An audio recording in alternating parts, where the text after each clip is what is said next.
Nous allons voir le dernier algorithme pour les arbres binaires de recherche, la suppression d'un élément. Ce qu'on cherche à faire, c'est étant donné un arbre binaire de recherche, une valeur x qu'on suppose présente dans l'arbre, à la supprimer de l'arbre. Avec trois conditions, c'est de maintenir bien sûr la propriété d'arbre couvrant de recherche, tous les éléments, tous les fils gauche, enfin tous les descendants gauche d'un élément sont plus petits que l'élément, et tous les descendants droits d'un élément sont plus grands. Et ça en tout point de l'arbre. Deuxième point, on souhaite que ce soit fait efficacement. Et troisième point, on souhaite préserver autant que possible l'équilibre de l'arbre. C'est-à-dire que si l'arbre est équilibré, il doit rester équilibré.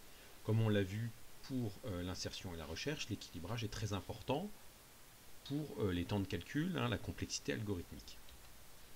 Alors il y a trois cas.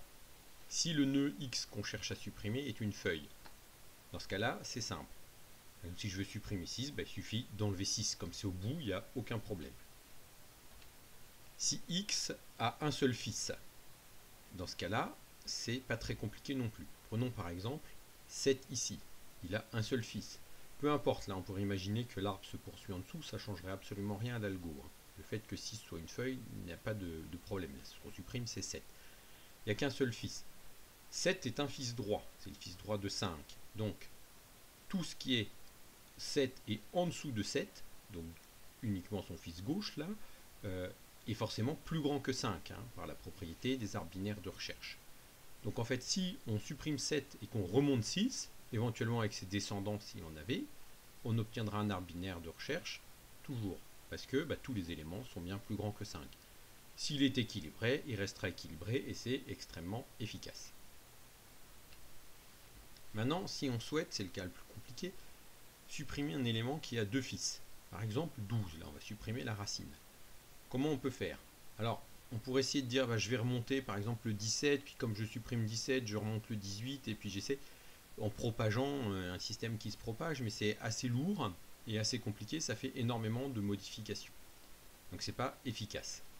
On pourrait dire je supprime 12, tous les éléments qui sont à droite de 12 par exemple, ou à gauche, peu importe, à droite de 12, je vais les réinsérer dans l'arbre binaire de recherche. Par exemple, on dirait 5, c'est un nouvel arbre binaire de recherche, de racine 5, et je vais réintroduire 17, 13 et 18 dedans. Ça, c'est un procédé qui va marcher, effectivement, qui va donner un arbre binaire de recherche. Peut-être qu'il sera probablement relativement bien équilibré, si les valeurs sont bien réparties, mais par contre, c'est pas du tout efficace, parce qu'il y a des chances que 12 ait pas mal de descendants à droite ou à gauche, et ça va faire beaucoup d'insertions, ça va faire beaucoup de travail, donc c'est pas efficace. Donc la méthode consiste à se dire ce 12 là, je le supprime et je vais essayer, pour pas casser l'arbre, de mettre quelque chose à la place. Alors si je veux mettre quelque chose à la place, comme c'est une suppression, je ne veux pas mettre une nouvelle valeur, il faut mettre une valeur qui est déjà dans l'arbre. Alors une valeur qui est déjà dans l'arbre, il faut que ce soit une valeur qui soit plus petite que les valeurs qui sont ici et plus grande que les valeurs qui sont ici. Donc une solution par exemple, c'est de prendre parmi toutes ces valeurs là, celle qui est la plus grande. Celle qui est la plus grande, elle est facile à trouver, parce que pour trouver le plus grand dans un arbre binaire de recherche, il suffit de descendre toujours à droite. Parce que les plus grands sont à droite, à droite, à droite, il suffit de descendre toujours à droite. Donc le plus grand ici, c'est 7.